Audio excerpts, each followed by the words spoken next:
Hello, I'm Shauna with Shauna at Alia, and today I woke up at 4:44 a.m. Kind of like I was kind of woken up with an energy jolt. And it occurred to me that today is the new moon. So often before I understood moon cycles, I would wake up randomly and not understand why. And now that I've been introduced to concepts of, like paying attention to nature, I have noticed that around the full and sometimes the new moon, my body just naturally is just it almost lights itself up. And I will just wake up with all the energy in the world. And not yesterday, Monday, I had a meeting with my astrologer. So I have an astrologer. His name is Dr. Phillip Young. You can find him at theblackunicorn.com. UYI unicorn. I can't remember. I'll put it in the link. Anyway, and he knows me very well, and he knows that I have a moon in Scorpio, which we'll talk about a lot, probably. So he knows that he can be super direct with me, and we have a relationship. So I want to tell you all that before I tell you this. He basically read me the riot act. So if you're my client, then you know that I'm not afraid to tell you what kind of shit is going on, no matter how bad it may seem. Luckily, I have helpers that help me say it in a way that you can hear it without being offended. And that's pretty much the same thing that he did with me, which was really actually refreshing and very nice because it got me to pay attention. So one of the things that I say to all of you guys is activate your energy or engage your energy before your energy has to engage you. And quick little side story. Probably some of you know that a couple of years ago, around this time, it was actually 2 years ago, I had a freak fall down the steps, and I felt so hard and so perfectly that I broke one of the most impossible bones to break in your entire body. I think it might be officially the most difficult bone to break, and that was my sacrum. And so my coccyx, which is literally my root, was just separated from my body for quite a while, and I still have pain related to that, but that's also because I'm dancing and stuff. So anyway, I had to use a walker for like 6 weeks, and I had to figure out how to navigate life without even being able to like really sit on the toilet.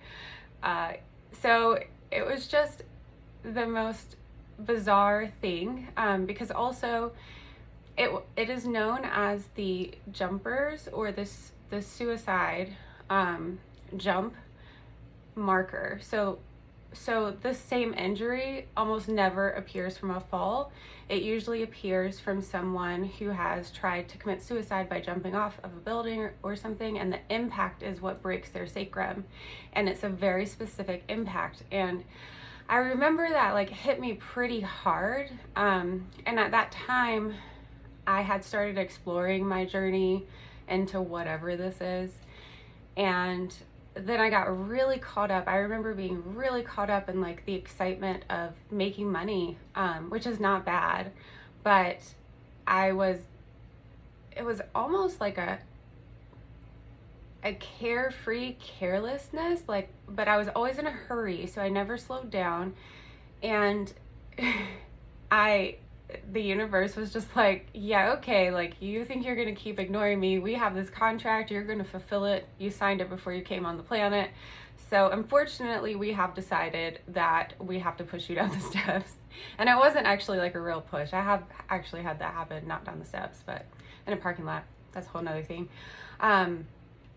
It was a slip, but there's just absolutely there's so many layers to that, because the other part is that I resisted even the concept of me having caused any sort of injury. And so I just walked around, and it hurt like hell, but I just walked around in pain with my coccyx broken, which is apparently one of the worst pains.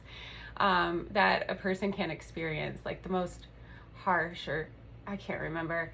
And I would not have even found out it was broken if I hadn't have gone to the chiropractor. And he was like, I'm not touching you. You need to go get an x-ray. Anyway, so there's lots of layers there. And the one that I really want to focus on is, I feel like part of my job on this journey is to help people understand that it's possible to avoid, and I'm not saying I could have avoided it, like I don't know what kind of agreement I had, but it is possible to go ahead and get in front of an energy that is happening. Life happens in cycles, and all of the cycles are death and rebirth cycles. And death does not need to automatically represent a human dying. Like sometimes that's what it means, but I think it's really supposed to mean the letting go of, the letting something close that you've started. I feel like in this context, in like a spiritual context, when you're looking for meaning, you have to be willing to close whatever it is that is no longer working for you. And the key to that is to always be evaluating and asking yourself, where am I? What energy is coming up?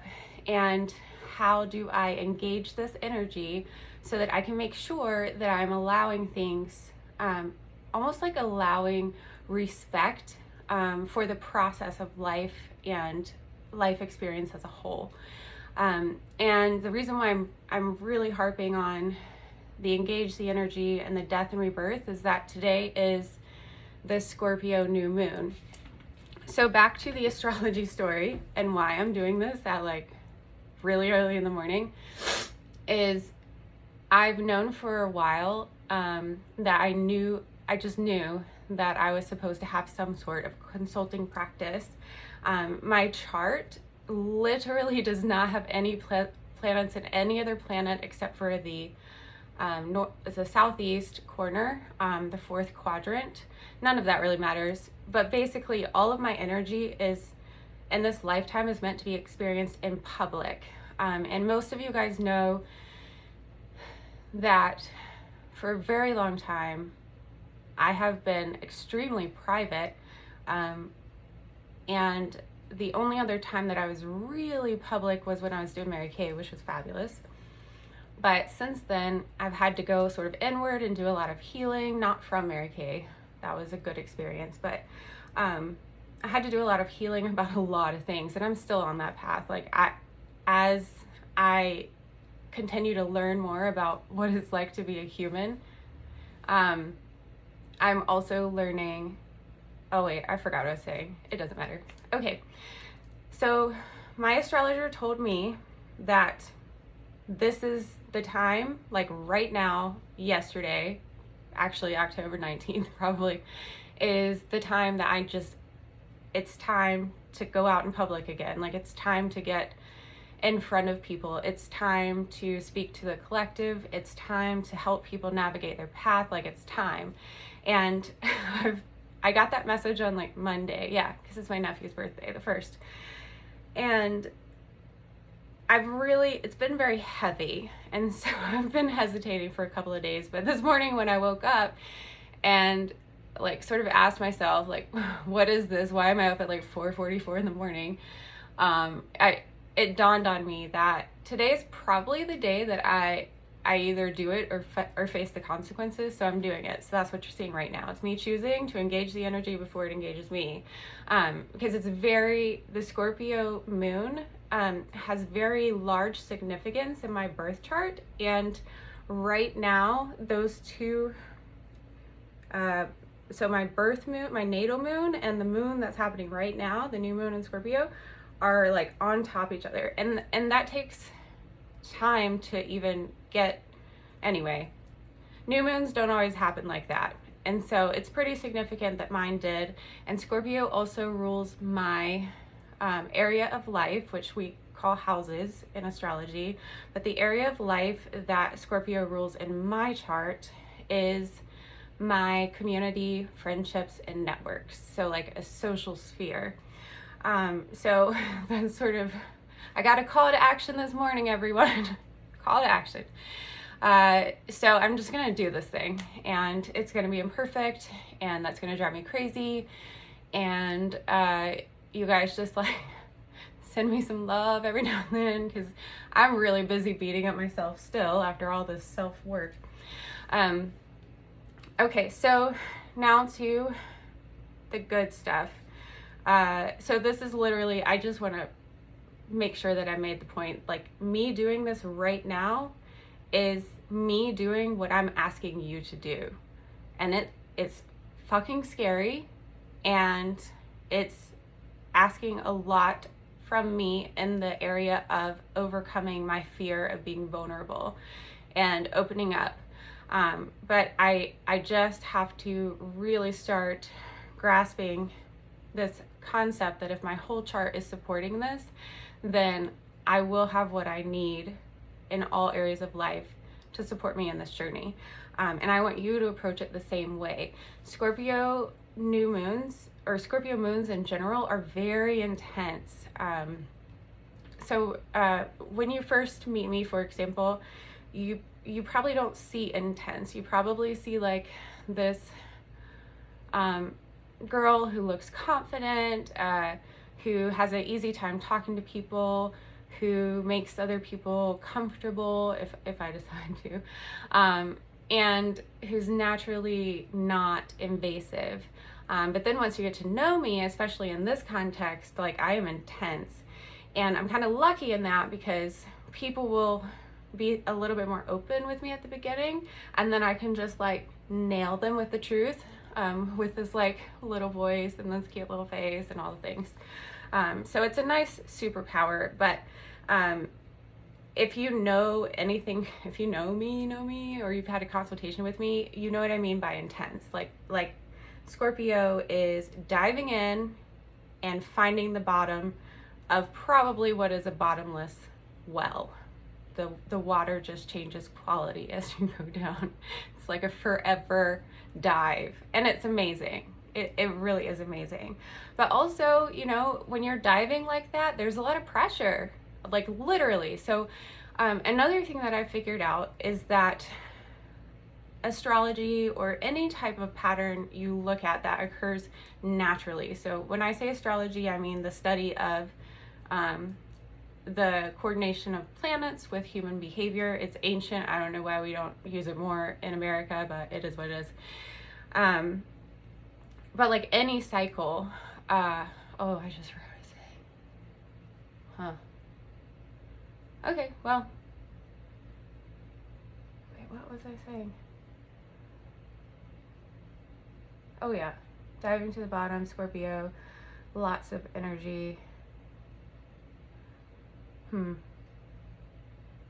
Okay, well, I'm just gonna go on to this. All right, so here's my notes, and I'm gonna use them. Happy Diwali. Happy Diwali, everyone. So the new moon is, in and of itself, the reason why people make all these videos. I'm sure you see them because it's becoming popular again. Luckily, mostly with integrity. So you'll see people making videos about the new moon. Astrology is kind of like the new hot topic in the universe. That is not why I studied it. Look at that. That was Scorpio energy, intense. This is what I mean. Anyway, so the new moon represents basically the start of something. Like before, really, Scorpio is a very sexual zodiac, so configuration. So it's a very sexual sign. It does actually rule the sex organs. And so if you think about it, you got to go deep and let some stuff go in order to create as humans in the human creation process. Without those two things happening, or someone going in and just retrieving all that stuff and putting it in a dish, you still have to penetrate and bring things together. And so there's almost like a darkness, like a nothingness, until you decide that that's what you want to do. And once you plant that seed inside, then it starts to grow. So the new moon represents the planting of the seed. It's your opportunity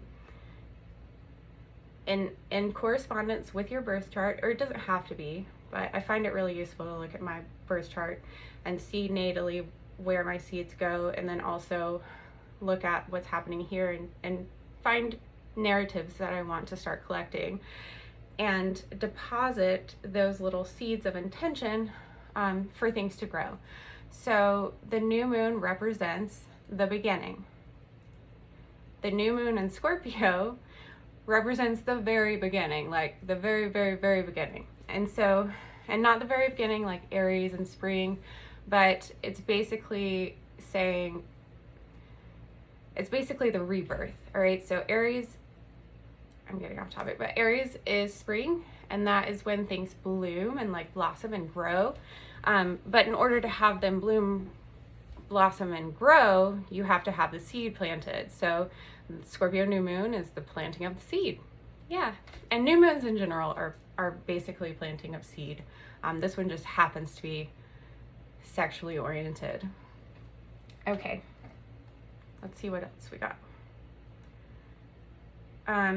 Also, this new moon, because of the way that it configures itself to other things that are happening, which I'm not going to go into, I do want you guys, because this is my first video about this, I do want you to stay very focused on intentions specific to letting go. And I know I just said that you need to plant seeds to grow, but you can do that while and also acknowledging the things in your life that have to go in order for that to come to fruition, if that makes sense.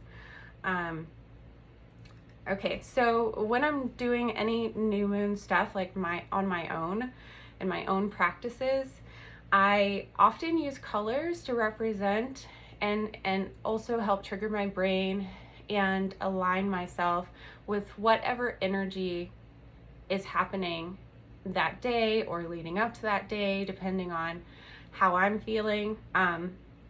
So today, like, purposefully wearing black and red, because those are like Scorpio colors. And I find that, which my nail thing broke, but I find that if I paint my nails or do my nails for the moon cycle, like if I update them every 2 weeks with the color for the moon cycle, then that also represents to me, it's like a cue on my fingers, and that lets me remember that this is what I'm meditating on, so that when I'm going through the next new moon in Scorpio, then it's easy to see my own growth, and it's easy to see what the lesson is because I intentionally looked for it, and I intentionally set up my world so that I'm always asking the question, what do you have to teach me, to the universe or the stars. Normally I have like archetypes in my head of, okay, well, this is Scorpio, I know that this is death and rebirth, I want to rise like a phoenix, but if you really want to do that, you also have to be willing to like die. Like, you can't be a phoenix without death, and so asking to be a phoenix is also asking for death, just so you know. You don't get to be a phoenix and like skip all the crappy parts. So anyway, if I have this image of a phoenix, like this is where I want my life to go, then I start making my life for the next 2-week cycle about growing my understanding of that. And again, like using physical cues, because this is what I forgot from way earlier, because everything in nature is aligned with all of the ancient spiritual concepts, no matter what religion they all have some sort of rhythm and alignment to them. And so if you're having a hard time grasping a concept, look for it in nature. Like, look for it even in technology, like even on our internet grids. Like, look for it there, you know. A very simple example would be the rebranding of Facebook. So Facebook had to stop, basically had to put death to its name and create a new name in order to survive. So I won't go into any more of that, but that's just sort of an example. So just look around. If you look outside in nature, you're going to find it. Right now the leaves are turning, it's beautiful, but then the leaves are going to fall off and they're going to decay and they're going to feed the soil, and then you're going to enjoy the spring flowers, forgetting that mama leaves over there had to die. Okay, so, all right, next. Oh, I did want to say also that the next, so when you plant seeds on the new moon, it's really important for you to set a reminder for the full moon so that you remember to go back and look at the growth of whatever that was, and to like spend time, just a little bit of time, like thinking about it and meditating it. So the full moon in Scorpio will be April the 27th of 2022 at 3:31 p.m. So go ahead and mark that in your calendar and make a note of what day today is, which is November the 4th, 2021. And it's a good way to measure how your growth in one specific area of your life is manifesting. Because if you think about moon cycles, it's dark when it's a new moon. Like the sun and the moon are in the same spot, you can't see the moon. And then it grows and it gets brighter and brighter. And then you have the full moon, and that, I know a lot of people set intentions for the full moon, and I kind of get that, but that's when something's peaking. So I like to set intentions at the new moon, because then when they peak, it's pretty clear to me like where I am on this path. And then once it peaks, then it gets smaller again. So that's the death, so that we can start a whole new thing. And moon cycles, if you're using them for like any sort of magic work or any sort of spiritual practice, then it's important to make sure that you're not skipping over basically like the 6-month process of something becoming full and then dying again. So most of the time people don't go back and ask themselves about what happened during the new moon or like what seeds they planted. But I feel like that's a really important thing to do, as well as pay attention to where a moon is at all times in other areas. And it changes a lot. So if that's overwhelming, don't worry about it. I don't always do it. I've gotten to the point in whatever path this is that if I just like sit and feel out what I'm feeling naturally, like as an observer, like you do in meditation, but for some reason I feel like my brain kind of hacks that and I can just get there, and I don't know why, but it's cool, whatever. Then I can feel what energy is happening. Like yesterday, the past 2 days, I've just been grumpy, and I will tell you that today is not really any different. I'm happy to be doing this, so I seem probably happier. I also seem probably intense, and that's how I manifest this. But also there's a transit with Pluto, and since we're going to be friends and you're going to hear a lot about my own astrology, because that's the only way I know to teach you, in my chart all the planets are basically sitting in 3 houses, and the house of Libra is where my natal Pluto lives, as well as 4 other planets. Like, my chart is insane. It's intense. Like, I feel intense when I look at my own chart. Most people's are not like that. They're not. Most of you guys have way more balance in their lives. Anyway, in your lives. But so when Pluto gets lit up, it basically affects all of, because they're so closely knit, it's like a setting off of all the other planets. And I can feel Pluto. Like I don't know how we would do this, but if I like didn't look at astrology for a few days, I really think that I could just like sit here and think about how I feel and go, all right, so there's some Mars-Pluto tension happening right now. So it's really important to make sure that you're paying attention also to how these things make you feel, because I know for me, when Pluto's activated, it's usually a power struggle issue. And I have, ever since I started studying astrology, even before then, but this has helped me really conceptualize it, I no longer engage in power struggles in any direction. I just try to stay out of them as much as possible. I don't feed into them.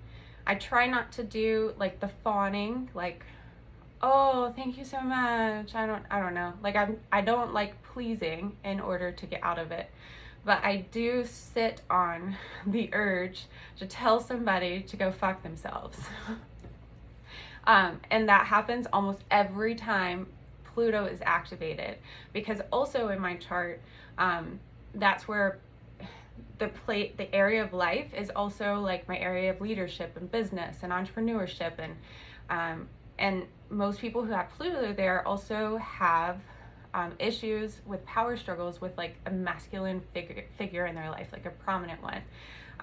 I have a pattern where almost every phase of life has at least 1 to 2 people in it that just cannot stand women in power or whatever. I don't know. But anyway, so just pay attention to how you feel and try not to judge yourself. Like, I also found that the more I resist the way that I feel, the more dangerous it gets for my relationships, which is also probably part of the reason why I have been, I guess, isolating myself, because I'm fortunate enough to have this knowledge, but when you realize this kind of stuff, it's kind of natural to turn inward and be like, oh my God, like I don't want to screw anybody up. Like this is powerful. And I see my issues very clearly, and there are some that I need help seeing. Like, that's why I go see an astrologer, and that's why you should come see an astrologer or ones that I think are good. My recommendations. Anyway. Okay, so I'm just gonna go to the next thing. Okay, so kind of, actually it's the same. So what I wrote is, sometimes this requires tough conversations with yourself.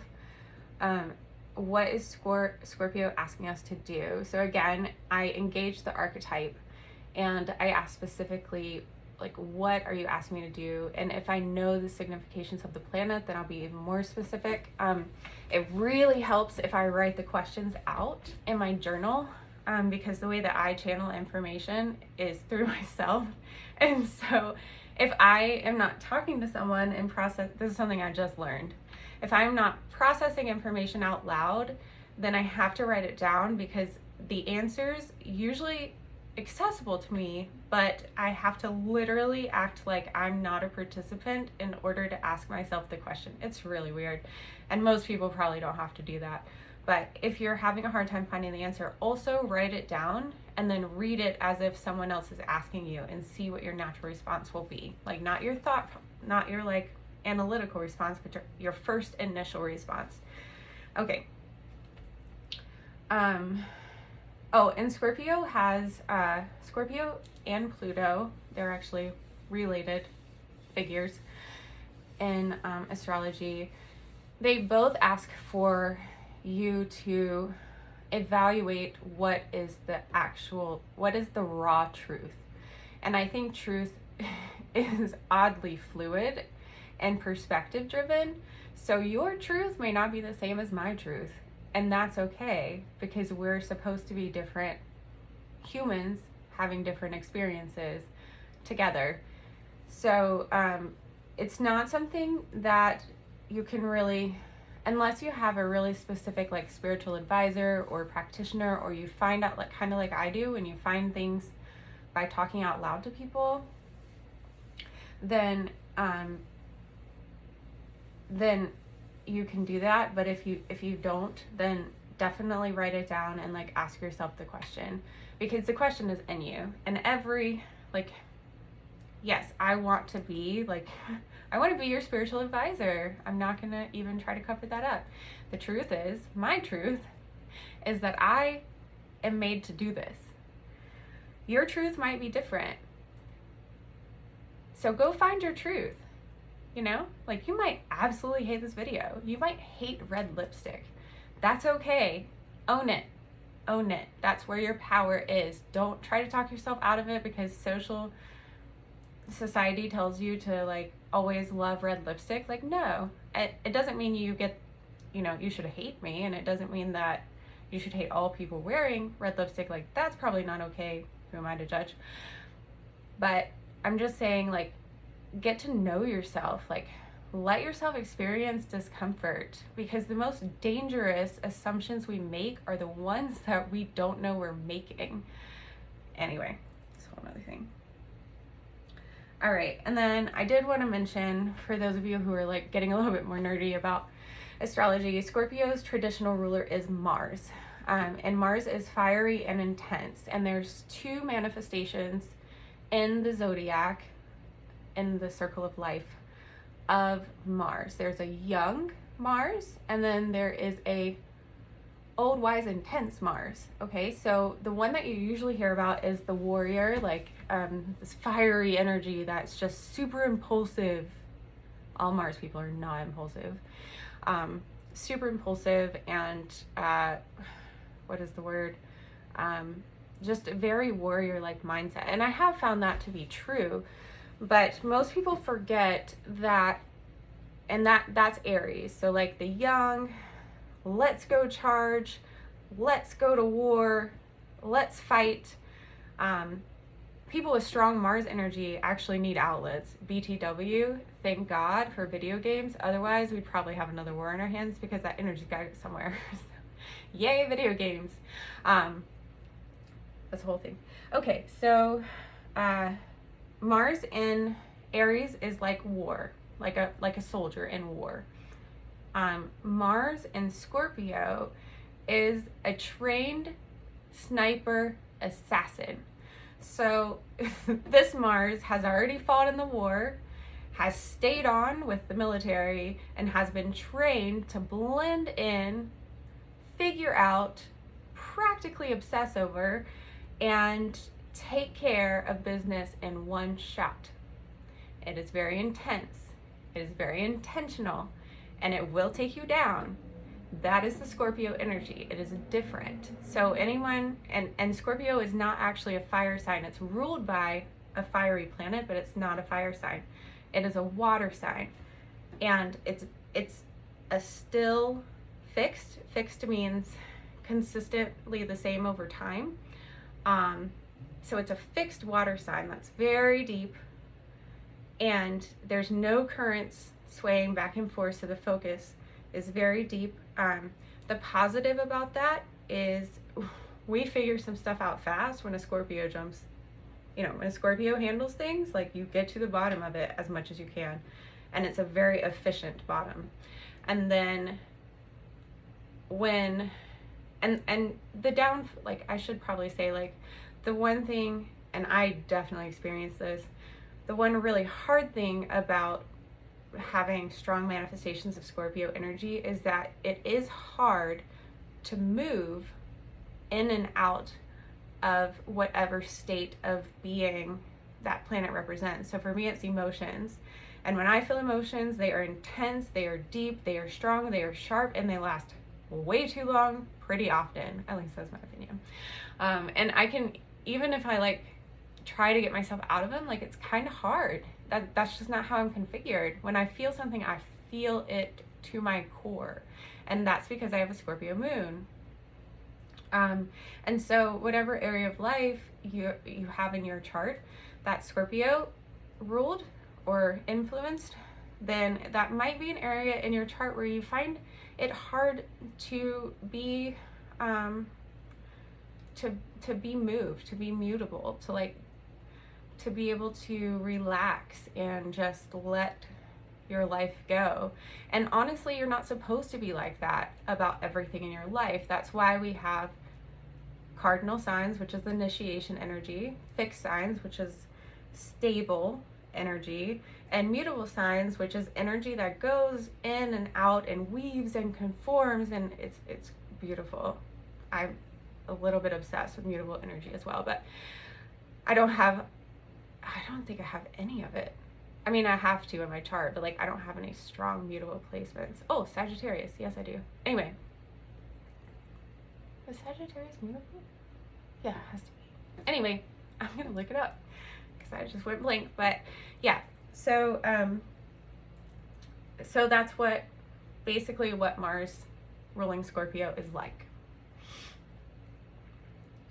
And I do want to make sure that you guys know to avoid engaging in power struggles until if you can avoid the power struggles for 2 weeks.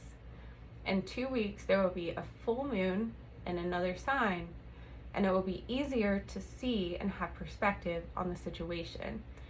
And I'm not telling you to not feel all the things that you're going to feel, and I'm not telling you to not act. I'm definitely telling you to make sure you keep and set your boundaries, but do it, if you can, do it in a way that's assuming the other person is also experiencing some shitty shit, because most people do during this transit. Like, it's pretty amazing if you look around and like you ask your friends how they really feel.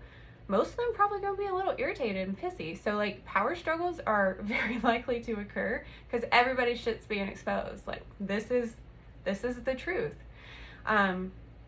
So practice self-compassion, which is something I really need to work hard on. And then practice having compassion for other people. I myself personally almost create every time I have Pluto transit.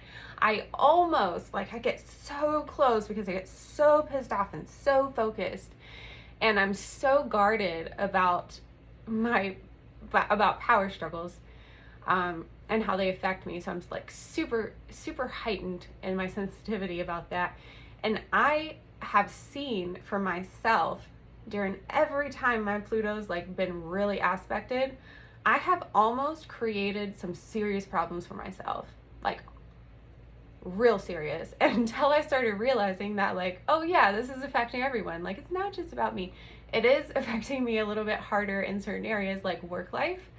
That shit pops up all the time, like all the time. It's like a trigger happy field for me, and power struggles. And I don't think that's really specific to me. But I do think that I'm more sensitive to it, and it might be because like I'm not like a timid girl in almost any situation, so it might be, but it's still not about me. It's about the other person addressing their own stuff. And now that I've started thinking compassionate thoughts about the people on the other side, I try to save them pain, I try to save me pain, and if I can withhold, with still setting boundaries, but withhold the mighty, intense, I don't know, barricade of shit that I just want to throw at the person that's like pissing me off, then normally it goes away.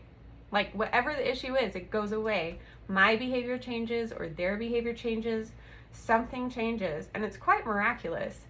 It drives me crazy. It is really uncomfortable, but it is worth it because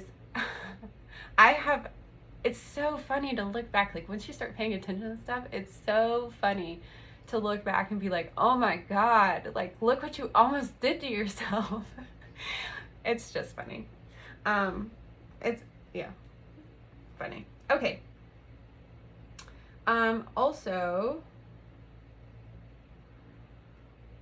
oh yeah, I'm supposed to plug myself. So if you don't know anything about your birth chart, well, first of all, you can pull up your birth chart on a vast number for free on a vast number of websites. I do not recommend reading the little write-ups until after you've had a consult or studied like introductory components of astrology, because every person's birth chart is nuanced in a different way. It's like a fingerprint, and literally nobody has the same birth chart, even twins. Like, they've done all this work studying twins. Even twins, their birth charts manifest differently in their lives. Like, for me, what a Pluto activation looks like is different than for other people. We all might be dealing with power struggles, but they're probably all coming from a different perspective, because we're all created differently. Like, we just are. That's just how this energy manifests. And so, yeah, so if you want to know more about your own personal areas of life, then book an appointment with me. I have, as a result of Monday's reading, my personal reading for my year, I do have to charge people money, and I hate it, and I struggle with it, but I understand now that if I don't do that, then I won't have all the weird stuff in my life that it takes for me to be like this and do this work. I need money to buy Evian because it's the only water my body likes to drink. And my body, like, the more I do this work, and this is not meant to discourage you, but it is meant to help you think about like why people charge for these services. My body is literally becoming like this fine-tuned instrument for like spiritual access. And whenever I do a reading or even talk to people, I usually end up channeling information that they're meant to hear. I never knew that's what it was called, but apparently that's what it is. And the more that I'm paying attention to it, the more I realize that if my body hadn't been so specific, then it would be hard for me to navigate knowing what my intuition is versus what is a stomach ache from eating a bag full of cheese puffs, you know? It's not a different signal, but it does create some fuzziness, you know? So when I'm eating the way that my body likes, by the way, I hate eating now, but when I do eat, though, don't worry about me. When I am eating what my body likes, then it is easy for me to know without a shadow of a doubt when my intuition is being accessed, because I feel it. You can't see, but I feel it like right under here, like this far above my belly button. It's a very specific feeling, but if I eat something that upsets my stomach, it's harder for me to distinguish between the two feelings. And I did not realize to what extreme my body has gone to like get my attention, and to be specific for this purpose. Like, that literally is something that I figured out after like meditating on the astrology session from Monday with Phillip, which again, highly recommend. But yeah, highly recommend. And then you can meet with me and I can help you translate it all.